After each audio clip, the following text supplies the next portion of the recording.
नमस्कार, आप सभी का एमबीएन नेटवर्क पे बहुत स्वागत है। अरविंद केजरीवाल जिन्होंने शराब घोटाला किया, कोविड काल में अपना महल बनवा लिया, मतलब महल क्या, महल से भी कोई बड़ी चीज़ उन्होंने बनवा ली, जहाँ पर एक-एक पर्दा जो है कई-कई लाख का है। ये अलग एक सवाल है, कई बार आपसे चर्चा हो चुकी। लेकिन हाँ, कोविड काल में जब लोग साँसों के लिए लड़ रहे थे, उस समय वो अपना शीश महल बनवा रहे थे। दिल्ली सरकार के न जाने कितने घोटाले उनकी नाक के नीचे हुए, जिनकी उन्हें बराबर जानकारी थी। अब वही केजरीवाल आज ऐसे मोड़ पे आके खड़े हैं कि उन्हें खुद भी समझ नहीं आ रहा कि वो क्या करें, क्या ना करें। आपने अक्सर ये सुना होगा कि जो जिस तरीके से अरविंद केजरीवाल फँसे हुए हैं चारों तरफ से, जेल के अंदर हैं।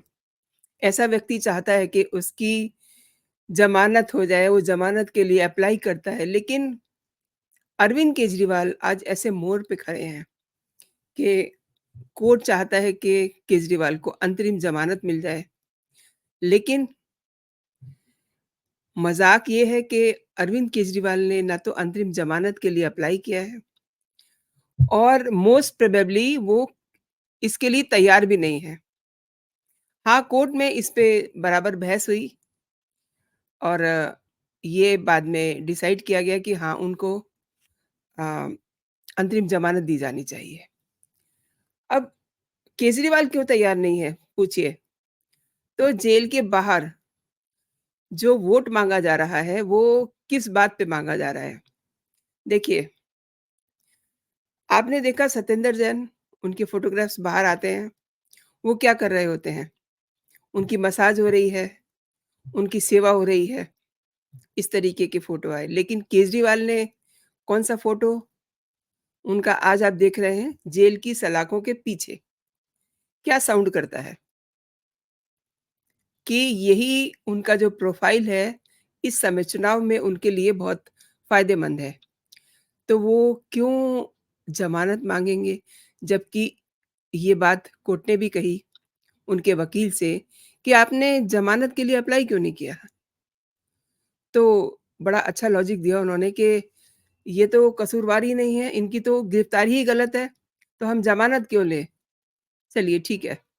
लेकिन इन दिनों जो सबसे ज़्यादा चर्चित बात है, वो जेल के अंदर केजरीवाल के साथ क्या हो रहा है, ये उनकी पत्नी बता रही हैं, चुनावी सभाओं में जाकर के कि उनके पति जेल में मर रहे हैं, उनकी तबीयत खराब है, आप उन्हें वोट दीजिए और उन्हें जिताइए, राइट? लेकिन केजरीवाल अगर जेल से बाहर आ गए, तो क्या वोट माँगेंगे वो? और क्या ही वो कर लेंगे? अंतरिम ज़मानत पर बाहर आकर के वो क्या कर लेंगे? अभी तो बहुत कंफर्टेबल हैं, सिम्पैथी कार्ड चल रहा है और कार्ड वो खोना नहीं चाहते हैं। आज एक मेरी बड़े सुप्रीम कोर्ट के जानकार एडवोकेट हैं, उनसे बात हो रही थी। तो उनसे यही सवाल हो रहा था कि केजरीवाल ने तो एंटरिम ज़मानत माँगी ही नहीं है और ये सुना जा रहा है कि उन्हें एंटरिम ज़मानत दी जानी है। इसके अलावा भी अभी तक कोर्ट का ये स्पष्ट शब्द नहीं सुना गया कि ये फैसला कब होगा, ये फैसला क्या है, कब बताया जाएगा। ये कहा जा रहा है कि केजरीवाल की अंतरिम ज़मानत पर जो फैसला सुरक्षित रखा गया है, उसे 10 मई को सुनाया जा सकता है। श्योर कुछ नहीं है। रियली ये केस इतने दिलचस्प मोड़ पे है जहाँ से इस केस को कई एंगल से अब देखा जा रहा है। अक्सर ये होता है कि किसी ने मर्डर किया है, किसी ने चोरी की है, किसी ने डाका डाला है या किसी ने कानून के खिलाफ कोई काम किया है, तो वो एक काम दिखाई देता है ना। लेकिन केजरीवाल के साथ तो कई सारे एंगल दिखाई दे रहे हैं। अचानक से एक ऐसी टूल किट केजरीवाल की पार्टी ने तैयार कर दी है, जो आए दिन एक ऐसा शख्स खोज लेती है और फिर वो टूल किट जो है, जिसे भेजती है, उस शख्सियत को ये सिखा के भेजते हैं कि ये कहा जाए कि केजरीवाल को ज़मानत दे दी जाए। केजरीवाल की सरकार चलने दी जाए जेल से। केजरीवाल को बाहर आने दिया जाए। अब आप देखिए कि कोर्ट भी ऐसी शख्सियतों से मिल-मिल करके परेशान हो चुका है। बुधवार को एक ऐसा ही इंसिडेंट कहिए कि श्रीकांत प्रसाद नाम के एक याचिकाकर्ता हैं। उन्होंने ये माँग की कि तिहाड़ जेल में बंद सीएम अरविंद केजरीवाल को पर्याप्त सुविधाएँ दी जाएँ ताकि वो जेल से ही अपने मंत्रियों को बुला सकें, बातचीत कर सकें और सरकार को प्रभावी ढंग से चला सकें। इसके अलावा उनकी ये भी माँग थी, आप इस माँग को अंडरलाइन करिए। देखिए ये टूल किट किस तरीके से काम कर रही है। उसकी माँग थी कि मीडिया को मुख्यमंत्री से संभावित इस्तीफे और दिल्ली में राष्ट्रपति शासन लगाए जाने जैसी सनसनीखेज़ खबरें करने से रोका जाए। तो ये बात अब चौंकने की है ना। और याचिकाकर्ता ने जो वकील हैं खुद, उन्होंने कहा कि केजरीवाल के मौलिक अधिकारों का उल्लंघन हो रहा है। वकील श्रीकांत प्रसाद, यही नाम है उनका, उन्होंने अपनी याचिका में दिल्ली सरकार के पुराने ट्रैक रिकॉर्ड पर भी जोर दिया। देखिए किस तरीके से टूल किट अपने टूल्स पर पूरा फ़ोकस कर रही है। तो ये जो श्रीकांत प्रसाद हैं, इन्होंने कहा कि भारत के संविधान के आर्टिकल 21, 14 एंड 19 का दिल्ली में वर्तमान परिस्थितियों में उल्लंघन हो रहा है और संविधान और कानून सीएम, पीएम या मंत्रियों को जेल से शासन करने के लिए रोकता नहीं है। अच्छा, इस पे कई बार बात हो चुकी है। सभी को ये पता है कि हमारे संविधान में ये लिखा हुआ है कि कोई भी सीएम, पीएम, मंत्री-संतरी जेल जाने से पहले रिज़ाइन दे या ना दे, ये उसके नैतिकता पे निर्भर करता है। लेकिन ऐसा कभी हुआ नहीं है कि कोई भी सीएम या मंत्री जेल गया हो और उसने रिज़ाइन ना दिया हो। इन्हीं के 2-3 मंत्री जेल में थे, सबसे इन्होंने रिज़ाइन लिया, लेकिन खुद जब रिज़ाइन देने की बारी आई, तो इन्होंने कहा कि नहीं, सरकार तो जेल से ही चलेगी। आप भी जानते हैं कई बार आपसे इस मुद्दे पे बात हो चुकी है कि अरविंद केजरीवाल ये चाहते हैं कि सरकार जेल से ही चले। अब ऐसी याचिकाओं की हद हो चुकी है। ये टूल किट हर दूसरे दिन एक याचिका लगवाती है, किसी से भी, किसी को भी पकड़ लेते हैं। ऑब्वियसली इनके पास पैसे की कमी नहीं है। ये किसी की फंडिंग करते हैं तभी तो कोर्ट तक कोई जाता है। अब आप देखिए 4 दिन पहले की बात है, शायद 5 दिन पहले की बात है कि एक याचिकाकर्ता जो लॉ का स्टूडेंट है, उसको कोर्ट ने 75,000 रुपए का फाइन लगाया कि आप ये कर क्या रहे हैं? कोर्ट का टाइम वेस्ट कर रहे हैं। बुधवार को भी ऐसा ही होता है। हाई कोर्ट ने बुधवार को इस याचिका को खारिज कर दिया और कोर्ट ने बड़े साफ और स्पष्ट लफ्ज़ों में ये कहा कि हम मीडिया को अपने विचार प्रसारित करने से नहीं रोकेंगे, ना ही केजरीवाल के प्रतिद्वंदियों को उनके खिलाफ विरोध करने से रोकेंगे। बहुत साफ संदेश दिया उन्होंने और देखिए कोर्ट ने क्या कहा? कोर्ट ने कहा कि हम क्या करें? क्या हम आपात या मार्शल लॉ लागू कर दें? हम मीडिया और राजनीतिक प्रतिद्वंदियों के खिलाफ बैन के आदेश कैसे पारित कर सकते हैं? इसके बाद कोर्ट ने याचिकाकर्ता को, यानी कि वो जो वकील हैं, उन पर 1 लाख रुपए का जुर्माना लगा दिया। लेकिन मैं I am sure about it कि ये लास्ट नहीं है और टूल किट के पास बहुत सारा पैसा है। 2 दिन के बाद देखिएगा कोई कुछ ना कुछ और तमाशा होगा और ये तो अभी शुरुआत है। टूल किट ये भी कह रही है कि केजरीवाल के बारे में कोर्ट को गलत सूचनाएँ दी जा रही हैं। वो हर फाइल पे साइन करते हैं। ये बात क्यों कही गई? क्योंकि अंतरिम ज़मानत के पर जब सुनवाई हो रही थी तब ये बात सामने आती है कि वो किसी फाइल पे साइन नहीं करेंगे। तो उनके जो वकील थे केजरीवाल के, उन्होंने कहा कि ये वो तो साइन करते ही नहीं है किसी भी फाइल पे, ना वो करेंगे, अगर एलजी उन्हें ज़बरदस्ती साइन ना करवा ले तो। टूल किट इतनी तैयार है, इतनी फ़ॉर्म में है कि वो आजकल पूरी नज़र रखे हुए है जेल में, जेल उनके अंडर में है। किस तरीके से कौन-सा किरदार केजरीवाल को निभाना है, वो उन्हें बताया जाता है। कब उन्हें बताना है कि उनका शुगर लेवल लो हो रहा है, ये बताया जाता है। कब उन्हें केजरीवाल को ये कहना है कि उन्हें उनकी सुनी नहीं जा रही, जेल प्रशासन उनको सुन नहीं रहा। और कभी-कभी तो ये जेल जो इनकी ये टूल किट है, वो ये भी कहती है कि अरविंद केजरीवाल की जान को खतरा है। आए दिन जेल में मर्डर, हत्याएँ हो रही हैं, तो उनके साथ भी कोई ऐसी वारदात ना हो जाए। टूल किट इतनी तैयार हो चुकी है और इस तरीके की बातें बातें मैं नहीं कहूँगी, ये कहानियाँ गढ़ रहे हैं। अब सुप्रीम कोर्ट ने ये कहा था कि मामले की सुनवाई में वक़्त लग रहा है। ऐसे में हम चुनाव के मद्देनज़र केजरीवाल की अंतरिम ज़मानत की अर्ज़ी पे विचार करेंगे। और फिर कोर्ट ने मंगलवार को सुनवाई की और इस दौरान कोर्ट ने कहा कि अगर वह अंतरिम ज़मानत पर केजरीवाल को रिलीज़ करेंगे, तो इस दौरान सरकारी कामकाज केजरीवाल नहीं करेंगे। तब केजरीवाल की ओर से कहा गया कि वो फ़ाइल पे दस्तखत नहीं करेंगे बशर्ते एलजी फ़ाइल पर दस्तखत ना होने के आधार पर काम ना रोके। अब आप देखिए कि टूल किट किस तरीके से काम कर रही है। कोर्ट ने कहा कि सीएम अरविंद केजरीवाल आदतन अपराधी नहीं है। ठीक है, मान लिया। अब जो वीडियो मैं बनाती हूँ, उनमें जो कमेंट्स आते हैं, केवल मेरे ही नहीं, बहुत सारे यूट्यूबर्स हैं, जो इस तरीके के कमेंट्स पढ़ रहे होंगे अपने कंटेंट के अंडर में कि केजरीवाल आदतन अपराधी नहीं है, लेकिन वो इतने बड़े अपराधी हैं, इतना बड़ा अपराध किए हुए हैं और इससे बड़ा अपराध क्या होगा कि उन्होंने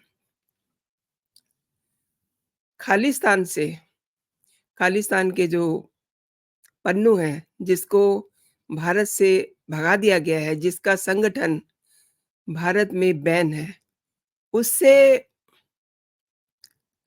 133 करोड़ रुपए ले लिए। किस लिए? क्योंकि जेल इनके अंडर में आती है और जेल से उनको अपना एक खालिस्तानी छुड़ाना था। और केजरीवाल ने कह दिया कि ठीक है, आपका काम हो जाएगा, पैसे रख दीजिए यहाँ। अब ऐसी-ऐसी बातें कमेंट सेक्शन में पढ़ने को मिलती हैं। ये मैं कमेंट सेक्शन की बात कर रही हूँ और आपको एक फ़ोटो भी दिखाना चाहूँगी ताकि आपको यकीन हो जाए। देखिए, ये जो वीडियो का एक कट क्लिप है, ये पन्नू ने ही जारी किया था। आप देखिए, ये वीडियो से कटा हुआ है। इसमें ये केजरीवाल चाय पी रहे हैं और ये जो लोग हैं, ये सब खालिस्तानी हैं और इन्होंने ही फर्स्ट टाइम ये कहा कि अरविंद केजरीवाल ने फंडिंग की डिमांड की थी और इन्होंने ये कहा था कि हमारा एक बंदा है, भुल्लर, उसको छुड़वा दीजिए। तो अब ये बात रहने दीजिए कि भुल्लड़ छूटा कि नहीं छूटा, लेकिन ये पैसा अरविंद केजरीवाल के पास आ गया और जस्टिस संजीव खन्ना की अध्यक्षता वाली पीठ ने खुली अदालत में ये कहा कि सीएम अरविंद केजरीवाल को अंतरिम ज़मानत अ, जो देने की बात है, उस पर 10 मई को अपना फैसला सुनाएगी। पक्का नहीं है, क्योंकि एकदम से कोर्ट उठ गई थी। उन्होंने क्या बोला, ये भी कुछ समझ में नहीं आया, लेकिन ईडी के वकील ने इस बात के संकेत दिए कि 10 मई को इस पे फैसला जो है सुनाया जा सकता है। अब वो क्या फैसला होगा? देखिए, अरविंद केजरीवाल क्या चीज़ हैं, उनको ज़मानत दी जानी चाहिए या नहीं, ये कोर्ट से बेहतर कोई नहीं जानता। कोर्ट का अपना डिसीज़न है और जिस तरीके से वो इसको देखते हैं, उसी तरीके से इस पे डिसीज़न देंगे। अब इससे पहले शीर्ष अदालत ने संकेत दिया था कि वो मौजूदा आम चुनाव को देखते हुए आपके नेता को अंतरिम ज़मानत देने पे विचार कर सकती है। इसमें कहा गया था कि एक असाधारण स्थिति है और सीएम केजरीवाल आदतन अपराधी नहीं है। जांच एजेंसी ने अंतरिम राहत देने का विरोध करते हुए कहा था कि ये गलत मिसाल कायम होगी। ऑब्वियसली जांच एजेंसी कई दिन से माथा-पच्ची कर रही है और इनका काम इतना बारीक होता है कि लोगों को लगता है कि ये तो काम ही नहीं करते हैं। लेकिन इन्हें एक-एक छोटी-छोटी चीज़ पर भी फ़ोकस करना होता है। जाँच एजेंसियों को और ईडी देश की प्रीमियर जाँच एजेंसी है। ये कहीं भी कोई गलती नहीं छोड़ती है। इसीलिए जाँच एजेंसी ने ये दरख्वास्त की कोर्ट से कि इससे यानी कि अंतरिम राहत देने से एक गलत मिसाल कायम हो जाएगी और राजनेताओं के पास सामान्य नागरिकों की तुलना में कोई विशेष अधिकार नहीं होते हैं। कोर्ट भी ये कहता है कि कानून सबके लिए बराबर है। खुद ही कोर्ट ने ये बात कई बार कही है कि उनकी नज़र में सब बराबर हैं, चाहे वो सीएम हो, चाहे वो पीएम हो, चाहे वो नौकर हो, चाहे वो चाकर हो, इससे कोई फ़र्क नहीं पड़ता। उनकी नज़र में सब बराबर हैं और कानून सबके लिए बराबर है। यही बात जेल मैनुअल में भी है, जेल प्रशासन भी यही कह रहा है। अब आप देखिए कि जिसमें ये याचिका दिल्ली हाई कोर्ट के 10 अप्रैल के फैसले के खिलाफ आई थी सुप्रीम कोर्ट में, जिसमें ईडी की गिरफ्तारी को चुनौती देने वाली उनकी याचिका खारिज हो गई थी और सीएम अरविंद केजरीवाल को 21 मार्च को गिरफ्तार किया गया था और 1 अप्रैल को तिहाड़ जेल पहुँचते हैं। उस पीरियड में यानी 21 मार्च से लेकर के 1 अप्रैल तक वो ईडी की ही कस्टडी में रहते हैं। क्या-क्या तमाशे हुए, मतलब कई बार ईडी ने उनको बोला कि आप अपने फ़ोन का पासवर्ड दीजिए। अच्छा, उनका जो फ़ोन है आईफ़ोन, वो फ़ेस डिटेक्ट करता है। अब वो ईडी का जब ईडी फ़ोन उनके सामने रखते हैं, तो अरविंद केजरीवाल ऐसा नाटक करते हैं कि वो उनका फ़ेस भी डिटेक्ट नहीं कर पाता। यू नो आईफ़ोन जो होता है चारों तरफ से पहले उसका फ़ोटो लिया जाता है, ताकि किसी भी एंगल से अगर वो सामने आता है फ़ोन, तो झट से वो जो है उसका पासवर्ड खुलता है। अगर आपने फ़ेस को उसमें रजिस्टर्ड किया हुआ है तो। लेकिन चलिए अब वो नहीं बता रहे हैं तो फिर कभी बताएँगे लेकिन बताना तो पड़ेगा ही। और दूसरी तरफ राउज़ एवेन्यू कोर्ट ने भी केजरीवाल की न्यायिक हिरासत 20 मई तक बढ़ा दी है। लेकिन मैं फिर से आती हूँ उनकी अंतरिम ज़मानत के मुद्दे पर, जिसे 10 मई को मोस्ट प्रोबेबली सुना दिया जाएगा कि वेदर उनको अंतरिम ज़मानत दी जा रही है या नहीं। लेकिन एक बात मैं आपको याद दिलाना चाहती हूँ जिस पे ईडी एडamant है। उन्होंने कहा कि हम इसका विरोध करेंगे। अच्छा, ईडी इसलिए भी विरोध करेगी क्योंकि केजरीवाल चूँकि सीएम हैं, उन पर अगर ईडी ने हाथ डाला है, तो वो फिर ऐसे ही हवा में नहीं डाला है और बार-बार ईडी कह रही है कि हम हवा में तीर नहीं चला रहे हैं, हमारे पास सबूत हैं। कोर्ट को भी पता है कि इनके पास सबूत हैं। लेकिन उनको ईडी को इस बात पे ऐतराज़ है कि अरविंद केजरीवाल को चुनाव के लिए अंतरिम ज़मानत दी जा रही है। इसका विरोध होगा। तो अब दोस्तों कल यानी कि 10 मई को इस पे फैसला होगा। ये देखना बहुत ही दिलचस्प होगा कि तब तक हालात किस तरीके के बनते हैं क्योंकि केजरीवाल का एक ऐसा अनोखा केस है जिसमें पल-पल हर दिन कुछ ना कुछ नया हो रहा है। मतलब किसी दिन तो ऐसा होता है कि कोई अचानक से टूल किट उनके किसी शुभचिंतक को कोर्ट भेज देती है, एक नए लॉजिक के साथ याचिका दे कर के।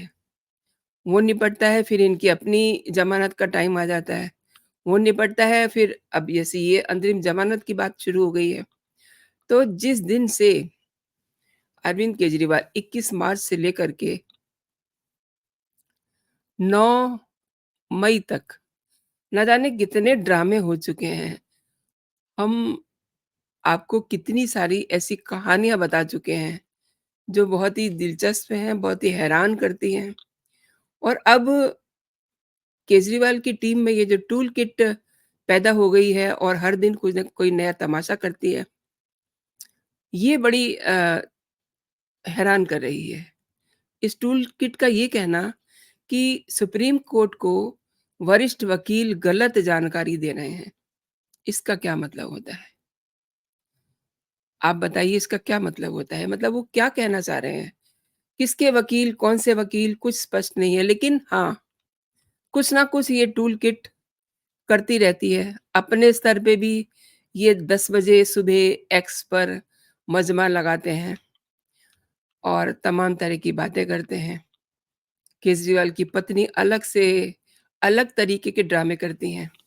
जहाँ भी जाती हैं कहती हैं कि मोदी मेरे पति को मारना चाहते हैं, अमित शाह मेरे पति को मारना चाहते हैं। अरे क्यों मारेंगे? और अमित शाह जी ने तो इस पे ये कहा है कि जेल तो दिल्ली सरकार के अंडर में है। तो क्या मतलब आपके ही लोग आई मीन आम आदमी पार्टी के लोग ही क्या केजरीवाल को मारना चाहते हैं? कई ऐसी दिलचस्प और हैरान करने वाली बातें हर दिन टूल किट के द्वारा प्रसारित की जाती हैं और उसमें कई बहुत हैरान भी करती हैं, जो आपके साथ मैं बराबर शेयर करती हूँ। दोस्तों, आपने मेरे साथ ये पूरा वीडियो देखा and end of this video आपसे ये मैं आग्रह करना चाहूँगी कि अगर आपको मेरे कंटेंट पसंद आ रहे हैं, तो आप मेरे वीडियो को शेयर ज़रूर कीजिए, अपने दोस्तों में लाइक भी कीजिए और अपनी कीमती टिप्पणी ज़रूर ड्रॉप कीजिए मेरे कमेंट सेक्शन में। तो अभी के लिए दोस्तों इतना ही। आप अपना और अपनों का बहुत सारा ख़्याल रखें, खुश रहें, स्वस्थ रहें। जय हिंद, जय भारत।